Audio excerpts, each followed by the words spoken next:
And it matters, right? It matters. It's a position of need, and tonight they needed him. I know it's a preseason game, but that's a takeaway, Mark. Like, this is a guy that got a chance last year early on, and here he is again now, getting the early season chance. Some other guys aren't getting that. Don't you think he's earned the role, the job? I mean, are they in a competition right now? I mean, this week I'd bring somebody in. Wouldn't you? I would. Yeah. I mean, they're gonna have joint practices, so I don't know how much. Is he going to be used more during the joint practices this week, and they get a better look? Are they going to see that he was, maybe standing to one side, or was the holder not holding right? They'll probably look at the tape and tell you what's really wrong. But when he misses, doesn't he generally miss to the left?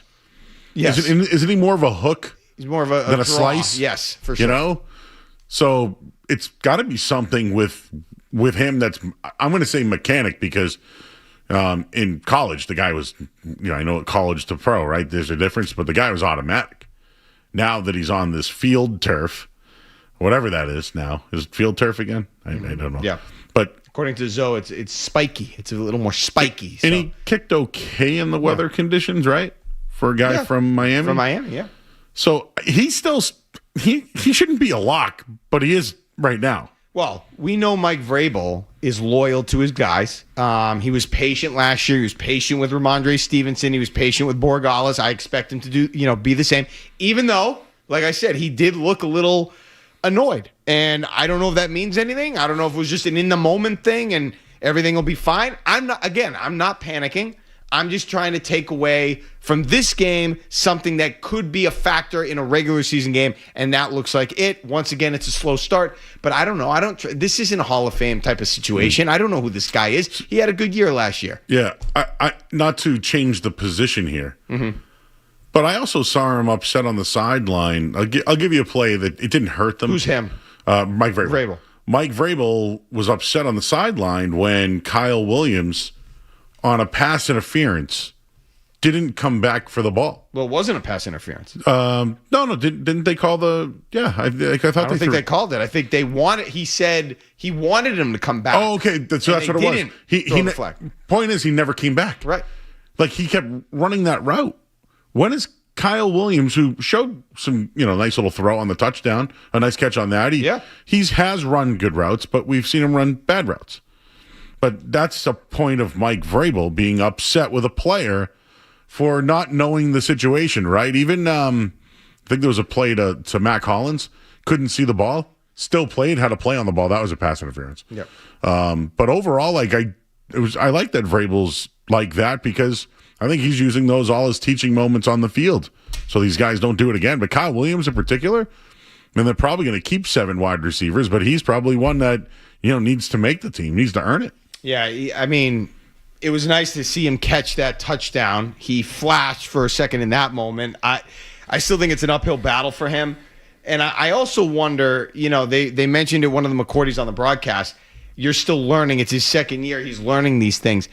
I don't know. I mean, I know nothing about playing wide receiver at the NFL level, obviously, but that's not something that you would have been coached up to do by this point. Your second year in the National Football League, you don't know if it's an underthrow, and the defensive back that's guarding you is trailing right on your hip to go back to the ball and draw the flag. I feel like that's something that he should know at this point, but Vrabel obviously wanted to make the point and coach him up in that moment, which I think was good. I think there were a lot of good things that we saw. I just thought that was a game that the Patriots should win. If we're going to talk about a win and a loss in a preseason game, you were in control, you were up double digits, you had a kick to win it, and they didn't find a way to get it done. So, disappointing end. You never like to see a tie. I don't care what the situation is or the game, especially when you have a chance to win it at the end. A lot more to get to. We're going to hear from Mike Vrabel. We're going to hear from a quarterback. Like I said, Greg Bedard will join us, and we have more on this game, some of our primary takeaways we're going to get into. But first, we're going to get some headlines. Joe Murray's going to get you updated right now. Sports Hub headlines. All right, preseason game number 1 in the books, and the Patriots and Giants tie. Yep, 13-13. There was a chance at the end of the game. Andrew Borregales, and he missed the field goal. And it ends 13-13. Tommy DeVito got the start. He threw a touchdown pass. And this one, before the game today, Terrell Jennings placed on injured reserve. The Red Sox snapped their 5-game losing streak today. They beat the Blue Jays 7-0. Caleb Durbin with a grand slam in that one. Headlines are brought to you by Valvoline Instant Oil Change. Enjoy quick and convenient vehicle maintenance this month. Visit knowingoiloilchange.com. You can save 15% off your next drive-through oil change. Valvoline Instant Oil Change, the official oil change of busy people. I'm Joe Murray. We'll have more of the Shaws and Star Market Patriots Postgame show after this on the Safety Insurance 98.5 The Sports of Patriots Radio Network. When you buy a Reed's Ferry shed, you're buying direct.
Just a lot of things to clean up. But again, when you talk about, the ability to create turnovers, it can change the game. And, try to defend every blade of grass down there on the goal line and, come up with a big turnover there.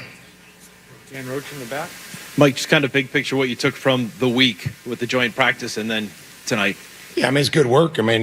Hopefully, everybody came out as clean as possible.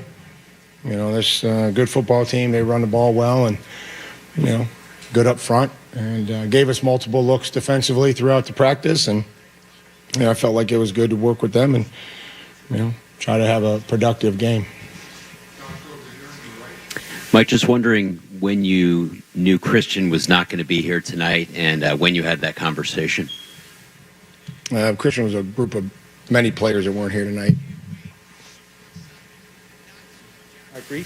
Mike, on Terrell Jennings, learned before the game he ends up on IR. Anything you can add to that? And sort of a follow-up with Jam. What'd you see from Jam tonight? Yeah, no follow-up. Again, we put guys on IR that, are going to be out for an extended amount of time. And unfortunately, Terrell will be in that group. But it was good to see Jam come out and have some nice runs. And I felt like he ran with his pads down and had a couple physical runs and was happy for him. So, this is a great evaluation. We can start to figure out guys that can and start to figure out guys that can't too.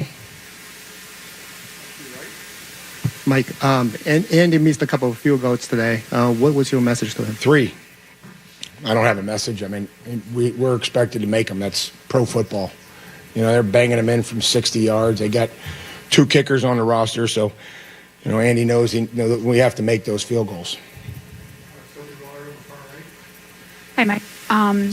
Just curious with Ben Brown, we saw him go down and then into the locker room. Do you have any update on him and what happened wasn't there? able to return, unfortunately. We'll evaluate, hopefully know more in the morning. I don't think it's, again, anything too serious, but I also don't want to speculate until we're able to, do some more tests. Mike, Kyle had that drive starter on the 1 minute drive, the 18, and then the next play, the bomb down the sideline that fell short of him. You were talking to him after? He said, what was the message there on that long play? The defender wasn't playing the football, and as grossly underthrown as that ball was, still we want to try to make an attempt to come back and understand the rules and how they're calling it. And if the defender's not playing the ball, let's see if we can't go back and get a cheap one and try to create some contact if they're not playing the ball. Just as a fault, that speed that he showed, and sort of we were having that conversation. Oh yeah, you guys were all kidding. You guys were all laughing at me when I told you, the other day. But no, you just keep chipping away at it and keep progressing and keep learning and working hard. And the guys all understand. The guys in the receiver room, those guys are the first guys down there to celebrate his success. And I think that's. You just want to see guys that keep working and progressing, and then see it translate into the football game. What were your impressions of Gabe's performance tonight? Probably have to watch it, and I'm not going to talk too much. I challenged him on a kickoff, and he made a tackle. I didn't think that his efforts were maybe good enough on the kickoff. I didn't expect that the guy that was blocking him to be able to block him, and then I challenged him, and he came up with a tackle on the kickoff. So that was a positive, and then we'll just keep coaching them, and just like the rest of the guys. Also, the NFL is allowing someone else on the sideline outside of the head coach to throw the challenge flag this season. Is it fair to say, with how you launched it tonight, that you aren't interested in delegating that responsibility? So I don't think that that's new, because I think that there are other people. I don't know where this is getting so much traction. I think maybe it's on a form now that it's a designated person. The officials will normally ask us 90 minutes prior to the game. You have a meeting and you go through who has the challenge flag, who's the get back coach, who's the captains, who has a cast, running any trick plays, anything that we want to look for. And that they've always asked me, like, who has the challenge flag? And I know that there's been other players other people other than coaches. So I was kind of surprised that this got talked about. But no, I'll keep the challenge flag. Mike, over here, just on Christian for clarification, did he suffer an injury in Monday's practice, and is that why we haven't seen Christian him? was unavailable, physically unavailable for the practice. That's the clarification. Just like other players that I told to have treatment, and everybody has a plan here. There were other guys that were in that same category. If you want to list the names, Christian Ellis, Schooler, Landry, Barmore, etc. So make sure they're all included. They were all in the same group of what they did. Mike, for a guy like Morton, who's kind of first time in this situation, are there things you're looking for in terms of the way he's carrying himself and the way that you're getting more than just how he throws the ball? Well, I mean, I think a lot of this is composure. It's the making sure that everybody's on the same page in the huddle, right? And that as guys get tired or you get tired, the play call is consistent, and that everybody knows what to do. There's a big responsibility, and it often gets overlooked as just the operation and the quarterback making sure that everybody's in the right formation. Guys, crazy things happen out here, especially in preseason games. So I think that's the first thing, and then just trying to put the ball in the right spot, which I thought he did, and then unfortunately the last one there was tipped because I thought we had a play there at the end of the game. Mike, I know you told radio to them up here that you wanted the defense to affect the quarterback a little bit better than they did in Tuesday's joint practice. How do you feel like the front did that tonight? I thought we had, I thought we started probably better in the second half, looked like, than it was in the first half. So, we tipped a couple passes and we hit them a couple times there in the second half. With Tommy in the first half, just how did you evaluate his performance and what you saw from him? Good. I thought maybe a couple balls that he'd like to have back. But I thought that there was good operation. I thought there was good placement. I think, Mac should have had the one, and then I think the next one was a little high. But I thought for the most part he was fairly accurate, and the ball came out on time. All right, that was Patriots head coach Mike Vrabel after the 13-13 tie in the preseason game number 1 at Gillette Stadium. Great energy, not the result that I guess the Patriots wanted, and we're going to figure out exactly what is meaningful, what isn't meaningful, and we're going to do that over the course of the next hour plus. Greg Bedard, by the way, will join us at 11:50 p.m. As we break down this game. That's coming up. More to come on the Shaw's and Star Market Patriots Postgame Show on the Safety Insurance 98.5 The Sports Hub Patriots Radio Network. Ready, set, summer with the Honda Summer Event. Make every mile count in an Accord. With a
out a little bit based on last year. Considering last year, yeah.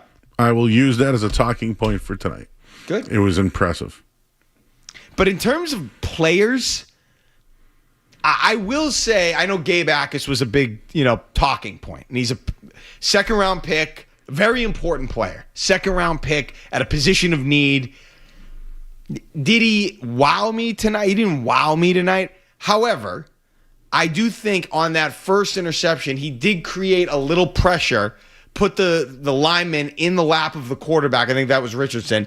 And I don't know if he caused the bad throw or the ill-advised throw, but I think it factored in. So that was a good play for him. He set the edge nice one. I saw him set the edge on a couple plays. So I didn't think it was a useless performance, so it's encouraging. You can build off of that. But did he jump out at me and make me say, wow, this is the next star? No. 617-779-0985 if you want to get involved and have a comment on the game, what you saw tonight if you're on your way home. I don't think it was bad. I think it was a positive performance. I liked Mike Vrabel's demeanor afterwards. I think it was appropriate. I wish they won the game. No starters really played. But, I thought there was some good things. So I got one on Akis. Yeah. Agree with you. He was on the field for a turnover and probably helped create that. Fine. There was a one play in the middle where he was on the edge, but then stunted into the middle of the field and made a tackle in the running game. Mm-hmm. I liked that. But everything else that he did, hand down, he just kind of rode the outside shoulder of the tackle and then went towards like the center. And there were these fakes from Richardson or Riley Leonard where he'd bite on it and they'd go right onto the outside. Now, they weren't scheming, right? There's no... Right. I'm sure he realized he bit on the fake too, right? And they probably saw that he was coming down, rushing down in that direction. So that I thought it was a little bit, he wasn't ready or they didn't scheme him up for that, etc. But I would like it if he stayed home a little more on that. But as far as inside pass rush, I liked it. And you saw him on a one-on-one push a lineman back that created the turnover. So I would say half and half. Considering we didn't know if he'd be out there in the first preseason game, I'll give him a pass. Yeah, I think you can build off of it. I'm not excited or anything like that, but I do think it wasn't so negative. You can build off of what you did tonight if you're Akis and then see where you're at. Let's go to the phones. Pete in Pembroke will lead us off. Hey, Pete. Hey, boys. How's it going? Hey, Joe. What are you thinking about this O-line tonight? I was feeling pretty concerned. I feel like the pressure was on a lot of the time. I feel like the backdrop was really bad. I'm just kind of curious what you guys are thinking on the O-line, Lomu, everyone else. So, I'll hang up and listen. Lomu, I actually thought was fine. There was one play he went down the field. I don't know how he got it, but he got a illegal man downfield. Yeah. And I think he just started breaking out. He's got to learn on that one. He didn't give up any sacks, maybe a couple of pressures. He looked fine. I actually liked what the offensive line looked like tonight. I wasn't concerned. Was it perfect? Again, no starters playing. I get you're not going against their best, but I thought they looked okay. I didn't think Tommy DeVito was under complete duress. It didn't look like a total sieve. And then when you talk about guys like Ben Brown, James Hudson, and a first-round pick in Lomu as being depth pieces, I think that's pretty good. And I'm glad before the game, David Andrews came on and made the point that I was yelling at not actually yelling, but they were talking. It was Jim and Chris Gasper.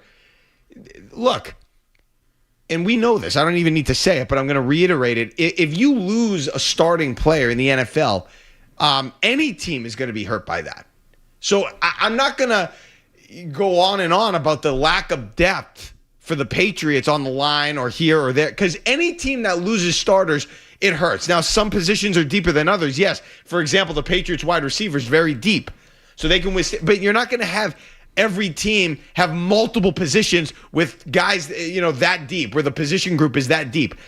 I think for the Patriots offensive line, what we saw tonight was a positive, and I think they do have some depth pieces that can maybe hold their own if the line itself is good. I was not discouraged by what I saw from the line tonight. Again, not excited coming on here, dancing around, but I wasn't discouraged. Yeah, I thought they were good in pass protection.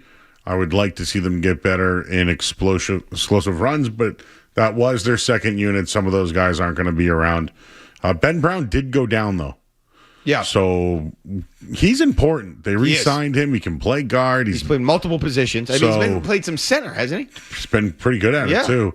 But that's one to watch. If he goes down, they might need another inside guy. And I know they brought in Van Roten from the Giants recently. He's 36, never missed a snap in the last couple of years. He's played tackle, but he also was a guard a lot. So all I'm saying is there are guys out there, but Ben Brown would be a blow. Yeah, no, it would be. I just feel like those guys, again, it was fine. It was fine. It did not look like, I know DeVito, he had a spin out of one of the pressures. It didn't look like he was under duress. It looked like he either moved unnecessarily or just was missing some throws. We've seen under duress. We know what it looks like. It didn't look like that tonight. And I thought, a couple of their running plays, I thought they got the job done. Didn't they go for it on 4th and 3 from their own 30? It was totally random. Yeah, Land Larson right up the middle on a counter. Who I didn't think was very good tonight, by the way. That first down might have been it. That might have been it. He had one catch. There was a catch I thought was okay. But that was a good, maybe, they didn't know necessarily you were going to run the ball there, but they lined up on 4th and 3 and got it. Yeah, that's a good job by the offensive line. Shotgun, too. Yeah. Is that something you want to talk about at some point? We're not going to do a lot of time on running back 3. I mean, last year it was Dearness Johnson. Yeah. Did you remember that? Yeah. No, I mean, but what I'm saying, like, what do you get? 8 snaps? So it's Henderson and it's Stevenson. I thought Jam Miller looked better than Larison. Yeah. So I agree with you. But they lost Terrell Jennings today. Yeah. And that's, a guy that's helped them on the goal line if healthy. So, again, if Ramondre misses time or Travion isn't the guy, I don't know. Last year, Gibson gave him a good little kick return. And stuff. They brought Hasty back in. I don't know if it's a huge talking point, but you better hope one of them doesn't get hurt. Let's go to Nathan is in the car. Hey, Nathan. Hey, guys. Coming home from the game. Just want to ask you guys about number 35, Britt. He's a linebacker. I guess he's from Tampa, Miami. But I watched playing tonight. He blew up a guy in the backfield, absolutely pasted him.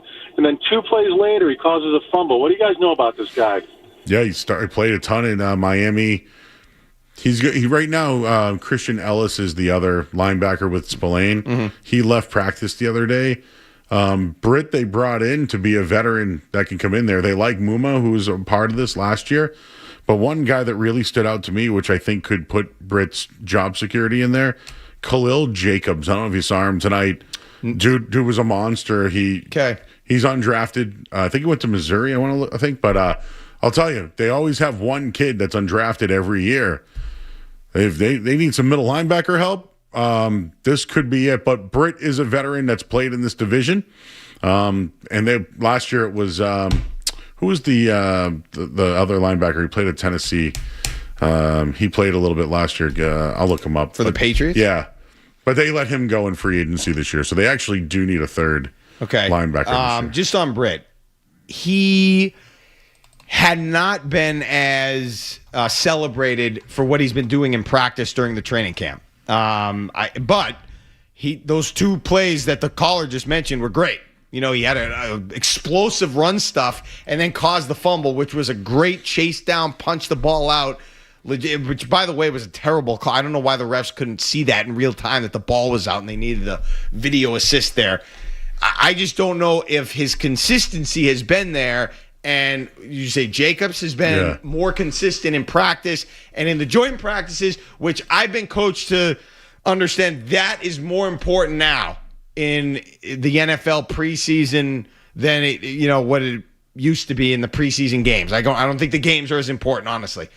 So I'm going to give the edge there to Jacobs if you're talking about who's going to make the team. Even though those were 2 nice plays by Britt. The other linebacker I mentioned was Jack Gibbons. He played a lot. So they lost Chason, Gibbons, and Jennings. Yep. I don't know if they've. I don't think Jack Gibbons was irreplaceable. No, I'm just saying they have to find someone. Maybe Britt did it tonight, but I like this Jacobs kid. I mean, again, the game still means something to me. If you make plays like that, and he had good energy, I mean, that's going to keep you around a little bit longer. You see if you can build off of that, get better at practice, got some experience in the NFL, and we'll see. Will is in Brighton on the defense. Hey, Will. Hey, how you doing, guys? What's up, man? On the way back from the game, I wanted to give a shout-out to Karan Prunty. I thought he had a good performance. But also, I thought the crowd was a bit hopeful for the season. A lot of shirtless guys in the stands, even at the end of the game, which I thought was a good sign for a preseason game. Yeah, the tarps off with the shirts. Yeah, it was a preseason game. One thing on Prunty, they traded up for this guy. I hated this pick when they did it this year. But he played 24 snaps tonight. They only targeted him once. No catches allowed, 3 tackles. And give him another chance. Get him out there again. I look, in terms of the atmosphere, I loved it. Anything to make Gillette Stadium a legit home field advantage again, I am in on. So if people are going to come out and be that excited for an end of game scenario in a preseason matchup, I'm in. Because I do think it reflects what they're hoping to see in the regular season, which a lot of the guys that didn't play tonight, I mean, that's an impressive list. It's a good roster, Joe. I mean, there's a lot of hope and a lot of expectations associated with this team, and we're going to continue to talk about that. Are we going to hear from one of the quarterbacks at some point? We'll do that coming up. Yeah, we'll do that in the next segment. Again, Greg Bedard around 11:50. More to come on the Shaw's and Star Market Patriots postgame show. But before we go to break, Joe is going to update us with another headlines. Sports Hub headlines. All right, Patriots and Colts, 13-13 was the final. Andrew Borregales had a chance to win the game, but missed a field goal at the end. He missed 3 on the night. Tommy DeVito did throw a touchdown pass through for 130.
Specifically because we have that red jersey on, so it's a little different, but it's good. Once you get into that flow and then you start feeling it, and the guys around you are playing, it becomes easy at that point. Mike Reese in the back. Hey, Tommy, quite a few handoffs to Jam. First time we really got to see the running game, and I guess with full tackling. What type of runner is Jam in your view? And what'd you think of the end of the game with the crowd and just the energy for a first preseason game? Yeah, Jam was great. Again, another rookie that's stepping up to the plate, whether it's in pass protection and then running the ball.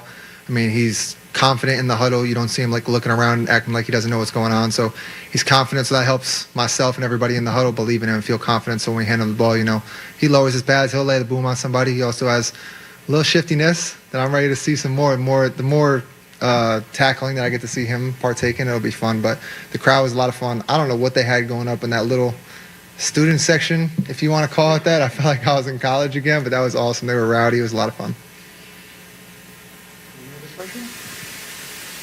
Dan Roach in the back.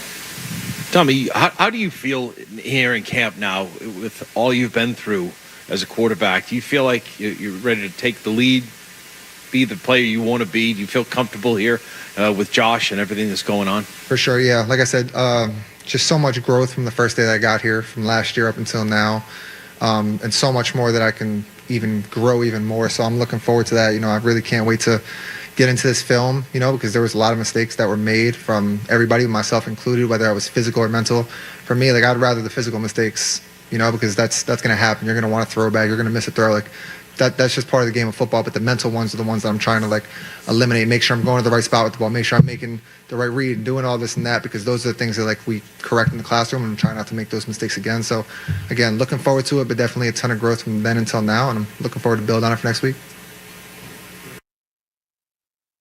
All right, that was Patriots quarterback Tommy DeVito, 13 for 22, 138 yards, 1 touchdown, no interceptions in the game tonight. Again, a 13-13 tie with the Indianapolis Colts. When we get back, Greg Bedard of the Boston Sports Journal will join us here on the Shaw's and Star Market Patriots postgame show on the Safety Insurance 98.5 The Sports Hub Patriots Radio Network. There's nothing like a cool breeze on a summer day. Of course, in New England, it never seems long before that delightful...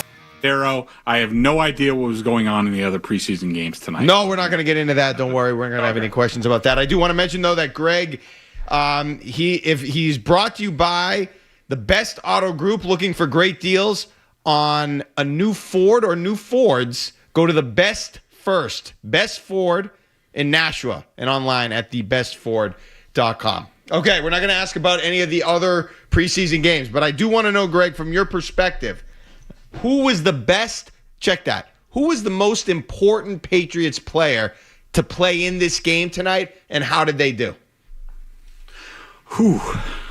That is you just hit me hard right out of the gate, Dundaro, yep, like you always do. Yep. I guess I would have to go Gabe Akis, considering the state of the Patriots edge rusher room without Harold Landry. And I would say that Gabe Akis was not great. If you were looking for him to flash as a beast, that he's going to be this very impactful guy, you didn't see that tonight. Now, I'm not saying it couldn't happen this season at some point. He is obviously, as a result of his contract issue, he is starting off at I would say, a less experienced point than a lot of rookies.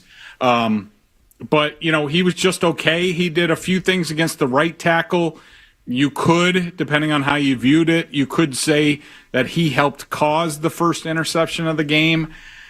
I would say he was involved in it. I would put it more on Anthony Richardson being a bad quarterback and throwing the ball late to the flat. I'm surprised it wasn't picked off, and more on the receiver. It hit him in the hands. He dropped it right to Kendall Vildor. But outside of that, I didn't see much of an impact. He looked completely lost on a few quarterback read options that went for big runs. So I would say not a great start from Gabe Akis, but hey, you got to start somewhere. Hey, Greg, Andy Borregales missed 3 kicks. Mike Vrabel will tell you that in postgame as well. Are you surprised that they didn't have another kicker in camp, and did he have, I guess, his own runway, and maybe they'll bring someone else in after today? I don't think that they will bring anybody else in. I thought that Andy earned the starter spot this year. I thought he did a good job last year, better than I would have expected out of a rookie. He was not great tonight in that he missed 3 times wide left. I'm sure that'll be something that Jeremy Springer looks at very closely, and I'm sure there's something fundamentally that was off. I will also point out that he's without his long snapper. Nick Lalos has had a takeover for Julian Ashby, who is currently injured. So that always kickers are very sensitive to this stuff. I know nobody wants to hear it. Nobody wants to make excuses for them. But it is a factor for these guys, and I think it's just a situation where you just monitor it. If it goes on for a few more weeks through the joint practices, through the preseason, maybe you think about putting somebody on the practice squad to start the year. Certainly would not be opposed to that, but I don't think one night on brand new turf with a new long snapper is something that's going to caused me to lose a lot of sleep. Yeah, and Mike Vrabel's been pretty patient with guys. We were just talking about Stevenson and Borregales to start last year. One thing I just want to ask Greg, Kayshon Boutte, he did get some snaps tonight. He wasn't a huge factor, but he was out there. Is there any reason to look into that? Could that be a bad sign for his prospect of staying with the Patriots, or is that not a big deal? Somebody has to get out there and play. Yeah, the latter. I think, and you could put Mac Hollins in there as well, because I've already gotten a couple questions about, could Mac Hollins be in danger?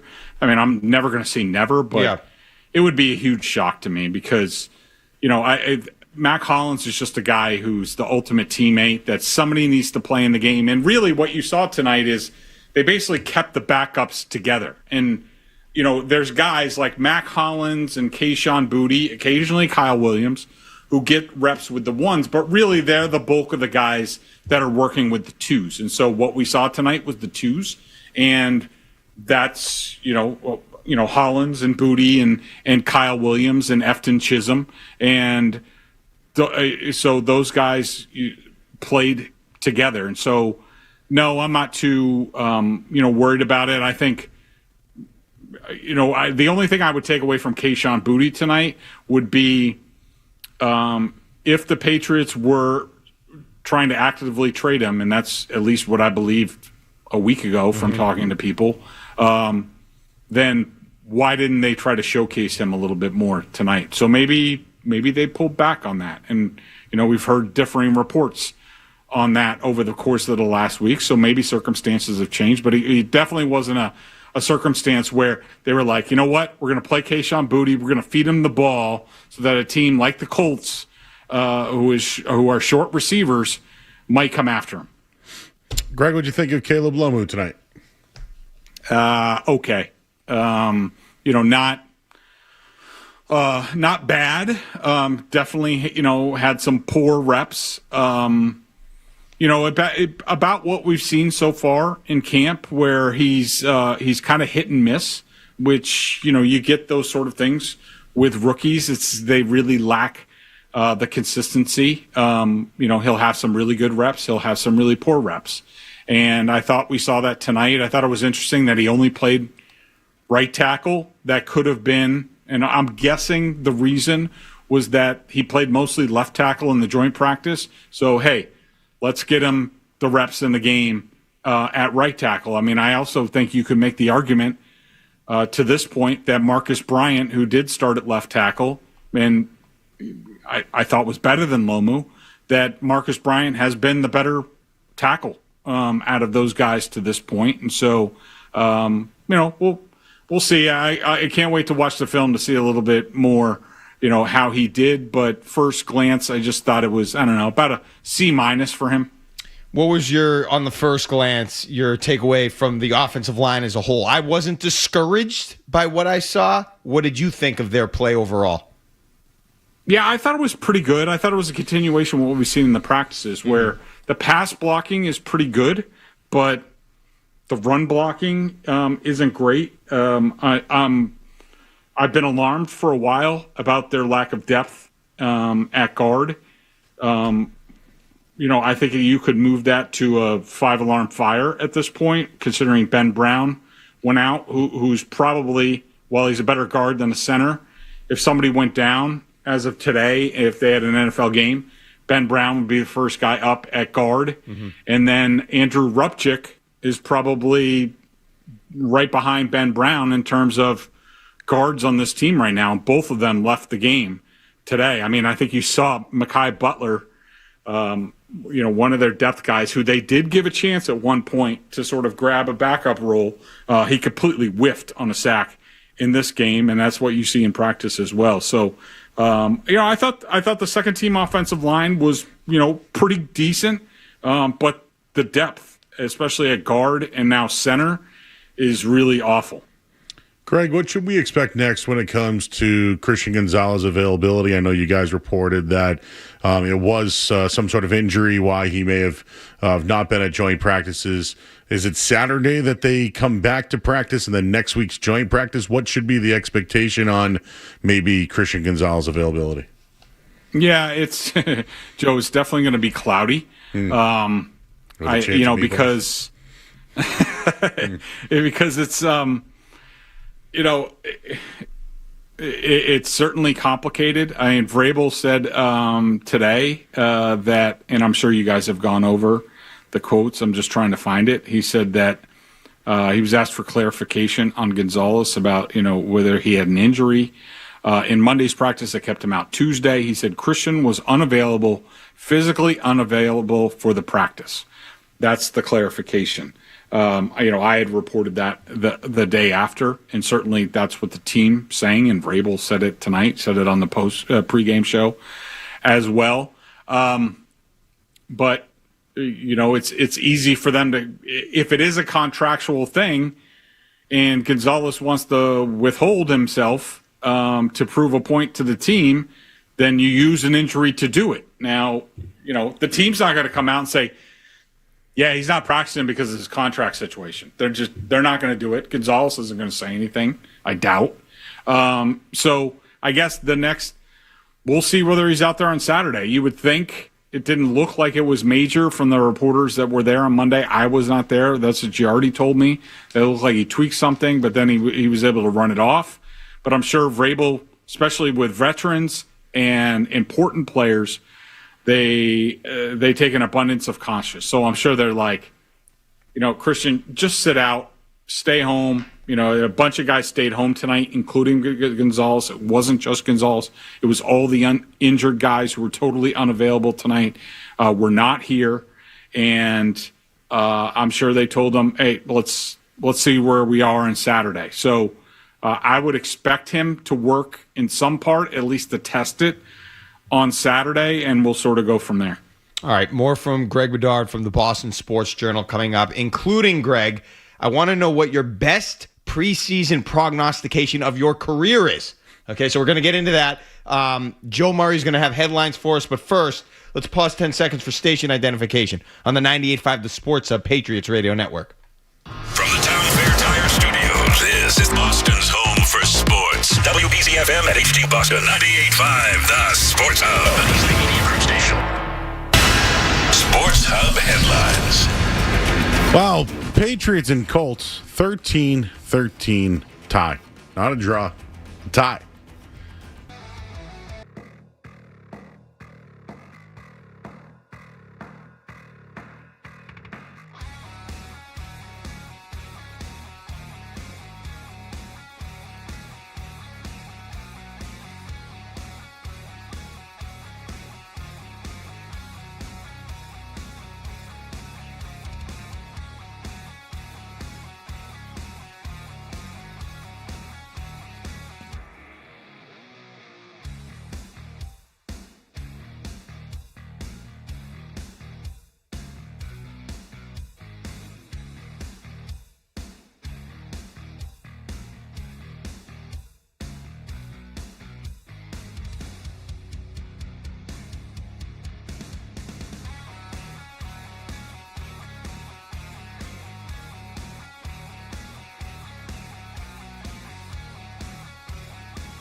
James.com. They give a poop about your pipes. We are rejoined by Greg Bedard of the Boston Sports Journal. And Greg, without going through a whole 3 up, 3 down, any of that, is there anybody who popped for you tonight? Who'd you really like tonight from the Patriots' perspective? I didn't really like anybody, but okay. I will tell you, I will tell you guys that I liked tonight. Kyle Williams with his releases off the line, including on the touchdown. He probably should have had another touchdown also if Tommy DeVito didn't underthrow him. I thought Jam Miller looked pretty good. And with Terrell Jennings going on the IR, I would say Jam Miller over Lan Larison right now at the number 3 running back spot. We'll have to see how those the guys that they just brought in, a couple of veterans, including Hasty, who's been here a few times, how those guys get up to speed. But I thought Jam Miller looked pretty nice tonight. I've really been impressed in the practices. Like, he doesn't have, blinding speed or anything like that or breakaway speed, but he, as opposed to Travion Henderson, pretty good vision and cutback ability. So we'll see how that goes. I thought Braden Swinson popped way more than Gabe Akis in this game in terms of the edge rushers, and they were going against basically the same people. Safety John Saunders had a fumble and an interception. And I would point out Bryce Behringer, I thought, had a very strong game, off to a good start. He was a guy I was very critical of last year with his propensity to around midfield, bang it in for touchbacks, which used to infuriate me. Today was much better. Greg, just to ask you about 2 pass catchers. I feel like every time Efton Chisholm at least gets a target, he catches it. Mm-hmm. He is, I don't want to call him slow, but he's not speedy, but he's shifty in the slot. And then just the other one, Eli Reardon, thought he had a couple of nice plays, fought for a first down as well. Just what do you think about those guys, and could they keep potentially an Efton Chisholm and an extra lineman instead of maybe a third tight end? No, they're going to need a third tight end. I mean, with the way they built this team, and they need to run the ball, and, we'll see. I mean, maybe at the end of the day they decide, like, let's do what we did last year with a jumbo, tight end like Thayer Munford last year, but this year it's Caleb Lomu. I don't know. I mean, I don't think any of these guys, especially like a guy like Efton Chisholm, like you said about his speed. I mean, he's a good football player, and I like him. I think he has a spot on this team, just like he earned at one point last year. But you look at him and you're like, is somebody really going to claim this guy and put him on their 53-man roster? Probably not. So I think that's part of it. And also it's whether or not Like if Booty goes, then I think Efton's on the team as the number 6 receiver, and I think he has value because he does block and he does the dirty work and he likes it. I remember talking to him last year, and I was asking him about his blocking, and the dude just like lit up, like he loves it. Who's the other guy? Eli Raridan. And actually both of those guys I think had pretty good games, wiped off with penalties, which was a disappointment a few times tonight. I think Raridan's. I think he, especially with the Julian Hill injury, I think he's the rookie that has a chance to actually contribute meaningfully to this team this year. And I think you saw it tonight. I mean, he's a good pass catcher. He's more of like a Dalton Kincaid type of guy. Whether he becomes like a dynamite tight end will depend in the future, will depend on him getting stronger and becoming more of a blocker. But definitely pairing him with Hunter Henry or somebody else as a blocking tight end, using him as a receiver, I think that's definitely in the cards, and I think he's off to a good start. I mean, if you could get Dalton Kincaid, damn. Take that any second, any day. Greg, going into the second preseason game, now who knows who will be on the field specifically. What's one thing you'll be really looking to see, assuming there are more starters that are out there in a second preseason game from the Patriots? What do you really want to see them do? Well, I mean, with 2 joint practices with the Eagles coming up, I'm not sure I have a lot of enthusiasm that we're going to see the starters in that game. Mm-hmm. Hopefully, considering that's the last home game, right? They're on the road. Yes. For Cleveland, I think, in the finale. I bet they get out there for like a drive or something like that, hopefully, considering it's at home. If it was on the road, I'd be like, they're not playing. What am I hopeful of seeing? I would just like to see them be a lot better. I'd like to see some pass rush. I'd like to see the run defense a lot better than what we saw this week in the joint practice with the Colts, where they kind of got gashed. And I want to see good pass protection for Drake May. I want to see the running game get going a little bit more. But I think that I'm really looking forward to this. The Eagles' joint practices are going to be everything. And I assume they're going to go a little lighter the second day. We'll have to see. But obviously the A.J. Brown stuff. But, that's a very physical, it's a good football team. It's a good measuring stick. That's what I'm really looking forward to, that first joint practice. Can the Patriots hold their own in a lot of different ways? And that'll start to give me some answers to what this team might be capable of this year. Will certainly be interesting. Before we let you go, Greg, I just want to know, what is the best preseason prognostication of your career? And you can tell me whatever you want. I'm thinking more along the lines of a player, a guy that you outlined in August that could be a dude and then ended up a dude. Do you have anything like that you can recall over the course of your career that you really nailed in August? So I was researching. I didn't know. You should have told me specifically about a dude. I just thought you meant just as in general. And I don't care. It can be in general. That's fine. Okay. So in general, in 2014, I think it was my first year at MMQB with Sports Illustrated. I came back here to view the Patriots, and I wrote, coming out of that camp, I wrote, the Patriots are going to the Super Bowl, if not winning it. Okay. And I looked at my prediction for that year was the Patriots would face the Seahawks in the Super Bowl. Now, I did pick the Seahawks at that time to edge the Patriots, which they might have done if Tom Brady didn't play like otherworldly in the fourth quarter against the Legion of Boom. But that week, the week of the Super Bowl, I picked the Patriots to win that Super Bowl. So that was my best, I think, my best preseason prognostication.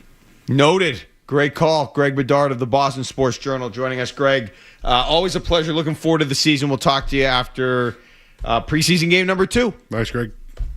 Sounds good. Thanks, guys. All right, Greg was brought to you by, again, the Best Auto Group. Looking for great deals on new Fords? Go to the Best Ford in Nashua and online at thebestford.com. More to come. We'll react to Greg. More to come here on the Shaw's and Star Market Patriots postgame show on the Safety Insurance 98.5, the Sports Hub Patriots Radio Network. Holy moly. The FBI reports that victims lost more than $16 billion to cybercrime in 2020.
It's cloudy when it comes to Christian Gonzalez. Mark, I would like to tell you that I tried to not make the Christian Gonzalez a story this year. It's been a quiet camp, let's be honest. Yeah. The gay back his thing, he's back now, right? Yeah. Will Campbell's playing left tackle. Like the scandal has sort of blown over. Yeah, like schedule talk. Yeah. You know what I mean? Yep. It's about football now, and it's been a long time because it's always been a question mark about a quarterback or who the coach is and whatever. But the Christian Gonzalez thing is a story because I was telling you this off the air. You always just pay these guys. Mm-hmm. Like these guys get their money, and then in a year or two, if you don't want them, you trade them. Sauce Gardner, right? 2 first-round picks. Trent McDuffie just got traded from the Chiefs. And everyone gets the money. They get the market money or just above it, more than the next guy. It's what you do in this league. Quarterbacks, tackles, pass rushers, right? It's just what you do. Like Micah Parsons, right? Traded. It's just all these guys get their money and get traded. So to me, this is a no-brainer. So what is it? Is it because he's in the 4th year of his deal? Is it because of the Witherspoon? Is it last year maybe he missed some time and the soft tissue issues? I mean, he was their best player in the Super Bowl, Mark. By far. So it's like you lost games when he's not on the field. And you know what I'm now really kind of concerned with? The thought of Drake May watching this. Like, hey, what's this guy got to do? He's coming out to camp. He could hurt himself, but he's out there. do you think Drake May's looking at it like, if they're going to treat him like this, should my expectation be they're going to give my extension next year? We would automatically think they give Drake May the money, right? Like, without even thinking about it? Correct. I wonder if he's thinking about that. It's a great point. I don't think ultimately that's going to affect Drake May's situation, the Patriots' relationship with Drake May, their negotiations with Drake May. But I agree it could or should be acknowledged. Look, I don't think cornerback is a position that I'd feel excited to be resetting the market at. However, I agree with what you said, especially with the team they have right now. This is a team that's ready to win. Now, win the Super Bowl? I don't know if they're going to win the Super Bowl, but they went to the Super Bowl last year, Joe. I have the expectation for them to make the AFC Championship game. Yeah, why not? Yeah. I mean, if you look at the stats, or whatever you want to call it, I don't like stats, but if you look at the data, okay, what Drake May did last year, typically, that's real. You know what I mean? Like, those guys are here to stay. This isn't a situation where, second year, he's in the running for the MVP, but then he dropped off significantly the next year and he was down and out. That usually doesn't happen. If they're in contention for the MVP, especially as close as Drake May made that race with Matthew Stafford, they're usually the real deal. I expect him to be the real deal this year. I expect Drake May to be a star again, and that means the team's going to contend. You need to have Gonzalez be a part of that. If this was a rebuilding team, or, a team that had a veteran quarterback that he had one good year, but you don't know if that's going to happen again, you're going to be able to replicate that again, that would be different. I wouldn't pay that I wouldn't pay that corner. Even if he's a great player, I wouldn't reset the market if I didn't think I was ready to win right now. But they could be ready, Joe, to win right now. And that's important. And, yeah, the message to Drake May, that's also a part of this. But they're ready to legitimately win. They are what the Chiefs were. Not a dynasty, but they're in that class now. People have a hard time wrapping their head around that. They're in the class with the Ravens. They're in the class with the Chiefs. Now, maybe Mahomes storms back. Maybe they're not as good. Maybe they're a little better. I mean, they're in that class. They're in the class with the Bills. They split with the Bills last year. They won the division. They're in that class. So, I mean, you have to make sure this guy is a part of what you're doing this year. You just have to. And we'll see how it all plays out. I still think it's going to be fine. I don't think it's going to ultimately be a problem for this season. Me too. And I know that Mr. Kraft came out and said, we're going to make him the top player and all that. And that they did offer him a contract that speaks to that. There's two reports at least that we can go off of that they're not close and he wants to set next year's market. And in a way, I don't always agree with the Patriots when it comes to waiting on the market, right? Because they haven't signed a draft pick since Dante Hightower in 2012. Think about that. A first round. It's unbelievable. A first round, second contract for a decade. More than a decade. 15 years. It's crazy. And this guy's, was ranked top 28 player in the league. And do I think he's the top corner? Sure, maybe. He's the top 5 guy. I think he's a great player. But when you draft great players, shouldn't you just sign great players? And wasn't that Mike Vrabel's thing? Mike Vrabel said when he took the job, we want to make this place where we pay for our top players. He said that. So, again, Kraft has said it through the media, by the way, that they're going to make him the highest paid player. It is unfortunate that Devin Witherspoon's deal, they have a new ownership group. Maybe that's delaying this. And that they have the same agent. That's probably a factor in all this. So I just think that, unfortunately, he is going to have to wait this out. And, I remember Greg mentioned that the team is using the injury. I almost wonder if they want that. Because if he's not out there, is he not out there because of the injury? Or is he not out there because of the injury and he wants the new contract? And I almost wonder if the team can just say, yeah, he's not out there because he's not right. It's probably just easier to do that. Yeah. Which sounds crazy, right? I mean, he's handled this professionally. I've supported what the Patriots have been doing I don't think the Patriots should necessarily want to sit back and wait for the Seahawks to get that deal done. If they think they want to keep the player, they need to make an offer, which, according to Mr. Kraft, they did. We don't know what that offer was. I'm just saying this is a team, especially when you have questions at edge rusher, and you're not, I like their middle of the defensive line and all that, but the edge is a little bit of a question. You want to have a strong defensive backfield, and this guy was the best player in the Super Bowl, and it might have honestly been the best. Look, I don't want to be prisoner of the moment. That might have been the best individual performance by a cornerback in a Super Bowl in the history of the Patriots. Might have been. I'm not saying it is. No. But when you talk about Ty Law had a pick six and Malcolm Butler did what he did. I know. From beginning to end, he was awesome in that game. He was the best player in the game, no doubt about it. He was awesome. I mean, he made the huge play before halftime, diving pass breakups. Like, it was an awesome performance. Now, right, he didn't have the all-time iconic highlight that Ty Law had or Butler had to win the game. I get that, but beginning to end, the way he played, it's up there with what Law did. I mean, remember, Law, great pick six, but I mean, Vrabel got the pressure and he threw it right to him. So it's not like not taking anything away from Ty Law. It was an unbelievable play. But that wasn't what we saw Gonzalez do a few times in that game, where he was the one chasing down the guy he was guarding, diving, and breaking up the pass. I mean, that was all him. That wasn't because the pressure got to Sam Darnold and it just fed him this perfect, strike right in his chest and he could just run it back for a touchdown. So it is what it is. The point is they're going to need him this year.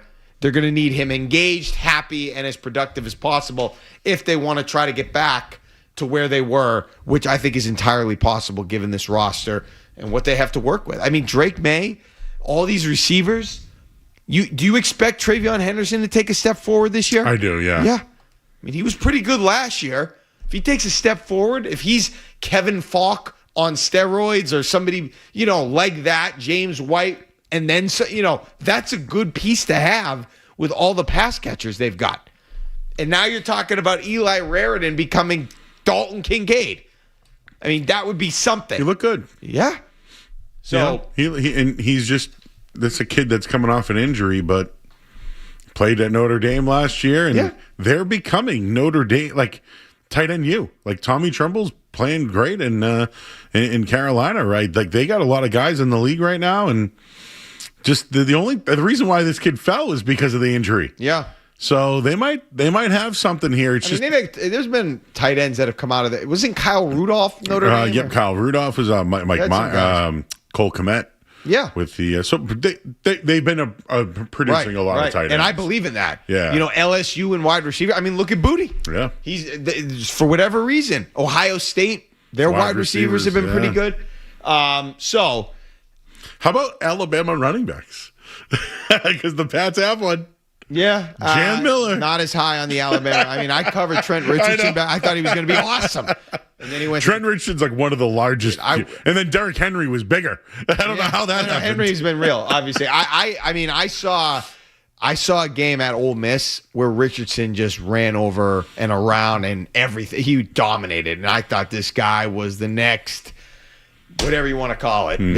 Clinton Portis, Barry Sanders hybrid. And he was awful. So, I don't know. Jam Miller. I'll give him if he wants to be the number 3 running back and get some totes, fine. It's good. All right. More of this from this game. If you want to chime in, 617-779-0985. Anything else that you took away that could be a factor as the Patriots go forward, I'm interested in. And the kicking was a problem at the end. And it seemed Mike Vrabel seemed to feel the same way. Again, 617-779-0985 on the Shaw's and Star Market Patriots Postgame Show. But first, we're going to go to Joe for some headlines. Sports Hub headlines. Patriots Colts. That was the game today. 13-13 tie. It was riveting. Came down to one of the final plays of the game. Andy Borregales missed. Everyone went home.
Bowls. Dexter Reed or somebody like that. Okay, maybe I just missed it.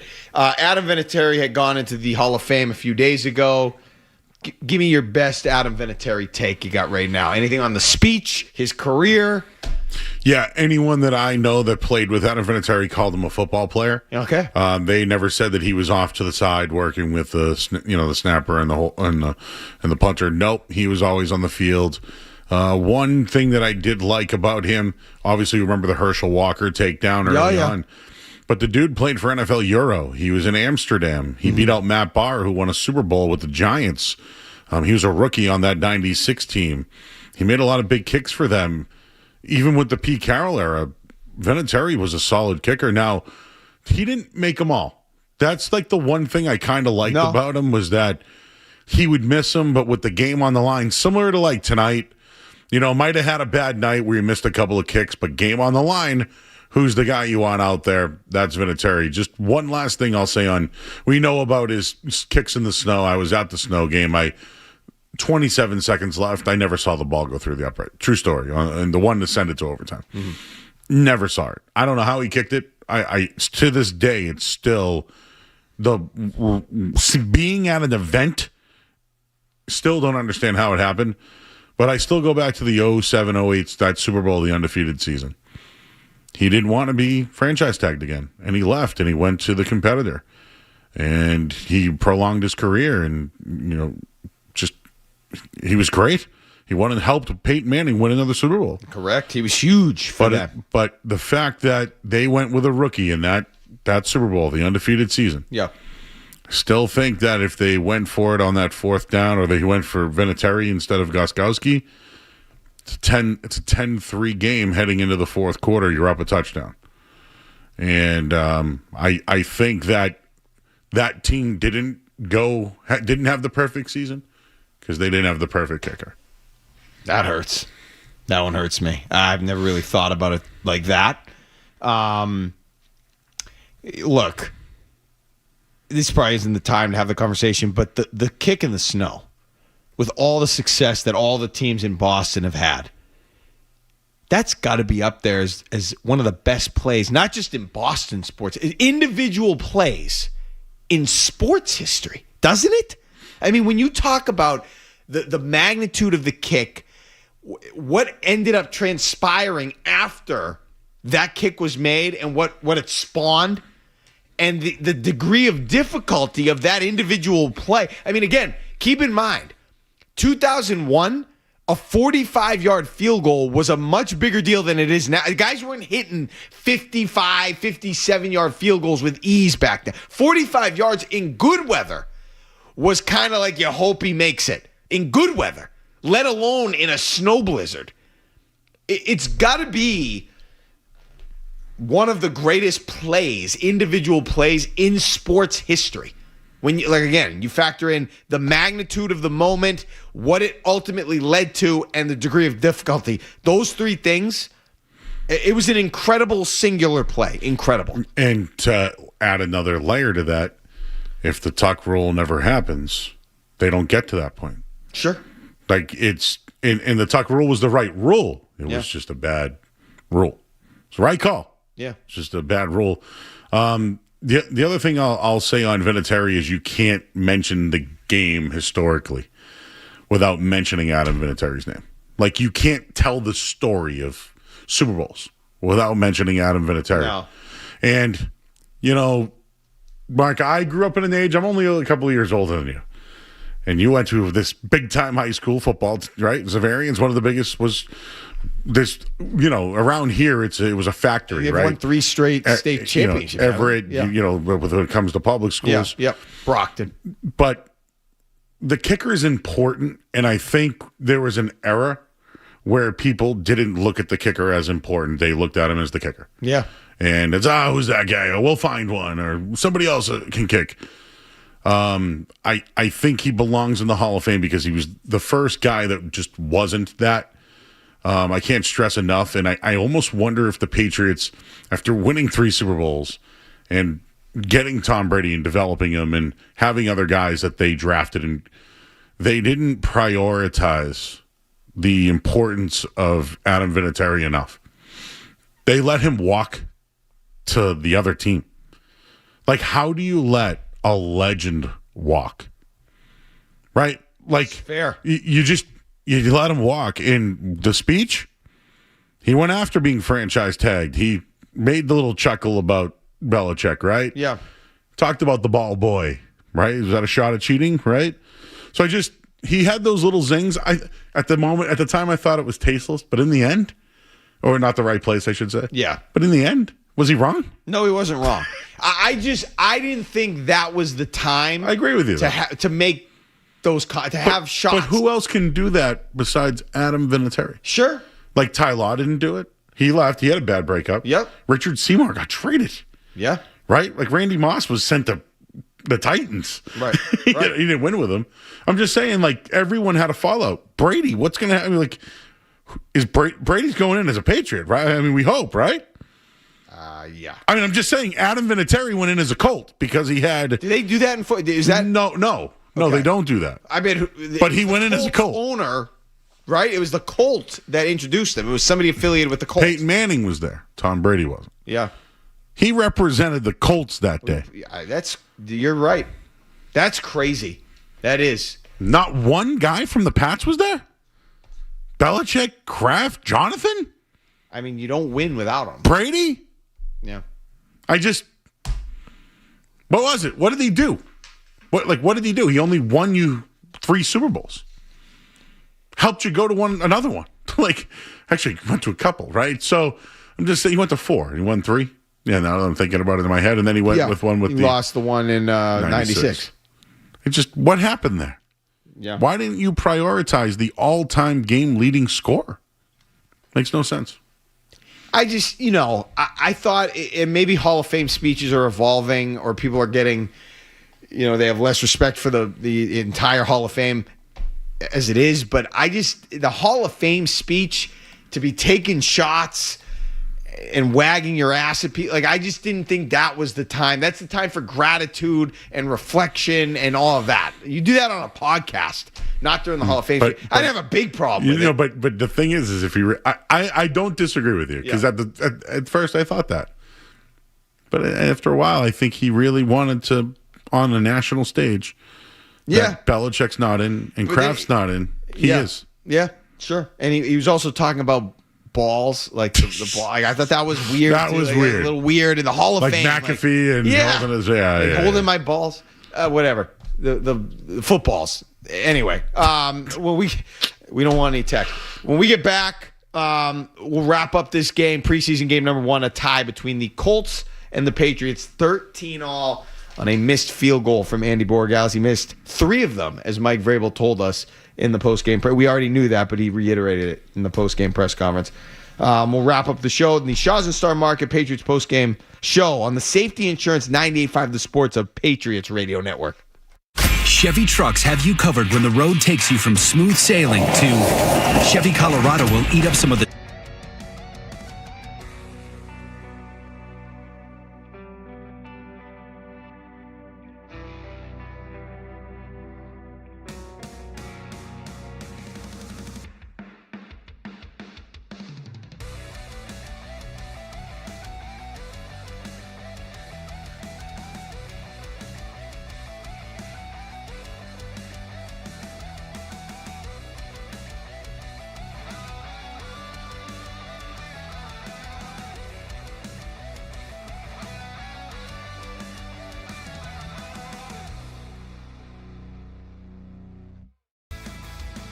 It was impressive, and I don't disagree with what Greg Bedard said, that the guy had earned the job.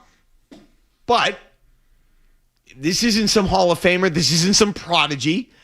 I think he might need a reminder that you got to continue to kick the ball well, or we're going to have a problem. This is, we're not talking about a guy that's established over 5-6 years that has been to all-star games and has done it at the highest level and consistent and all that. We don't know. He's 1 year. It was good, but 1 year. And tonight was very disappointing. That last kick, he should have made that. 49-yard field goal today is not that long. You had a couple screw-ups before. You got to make that kick at that moment. And to Greg Bedard's credit, he did mention that Ashby was not the long snapper tonight. So maybe that had something to do with it. But I don't care, right? Didn't sound like Mike Vrabel cared all that much. that Ashby wasn't the long. Make the kicks. Yep. Was the whole bad? I don't know. So I'm going to just leave it at that. Those are the reporters that say that stuff. We look at it as you should get that done. Just one setup to that. The Patriots gave up a 61-yard field goal a minute to go before that, and it was Baron Morton who got them down the field, who's the third-string quarterback that they drafted. Did anything from him? Did you get excited when you saw him at all? No. I mean, hey, whatever. I didn't think it was horrific, but he's a guy that might be on the third string. Might be. I don't know. Can they cut him and get him through? I don't know. And then just one other takeaway too is one thing that I've heard they've been stressing at camp is hurry up. They want to do hurry up all the time. So it's you get a big play, they want everyone on the line, and then make the call from the line, the quarterback. So I saw Vrabel trying to get guys to hurry up after plays. And Greg also mentioned that they kept their line together, their backups together.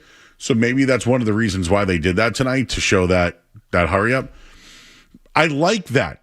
I like that you run a hurry up. I just wonder about that team, though, with their defense being on the field more. Could that be, are they looking at it as a positive? Because I kind of look at it as, is that going to help your defense? I do think it was good for the Patriots to see the Colts, because they do. It was talked about tonight. They do things that the Patriots don't really do offensively, but you're going to face teams that do the RPOs and run that type of offense. I think it was good for them to see that. I thought it was notable that Greg didn't really, when I asked him who he liked tonight, who really popped, he didn't think anybody did. There were guys that he did like and that he thought they played all right, but nobody really popped, which is okay. I wasn't too discouraged by a lot of the line. Gabe Ackett, I wasn't discouraged. I thought there were some moments where you could build off of, but overall, it kind of just was what it was. There wasn't really anything there to get jacked up about, but this is the preseason, and it's not even the preseason from 20 years ago, 10 years ago. The joint practices might be more important. What do you think about those this week? Eagles, Patriots. They'll have 2 joint practices. So I assume Jalen Hurts and their line will be going up against the Patriots, right? Yeah. For real? And I guess the next question is, do you think we'll see Drake May in the game next week? I would hope, because of the home game thing. You want to give give them a minute to get forget about the fans. Yeah, get him on the field at Gillette Stadium and prepare him for the next game at Gillette Stadium. He can play a drive. He's a football player. Get him out there.